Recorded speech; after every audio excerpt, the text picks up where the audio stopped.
跟我哋嚟 Birkenhead 一齊睇下英國嘅其中一個傳統節日 Bonfire Night。Bonfire Night 係喺每年嘅11月5號，早2-3日已經見佢哋好有系統堆木，應該會係 Merseyside 最大嘅 bonfire。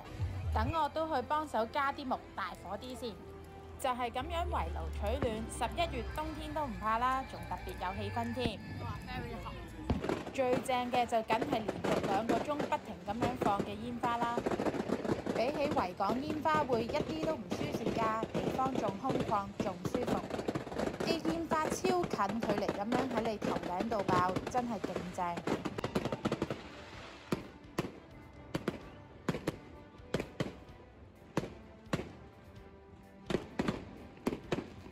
咁樣嘅民間煙花匯演，每年一次，真係好過癮。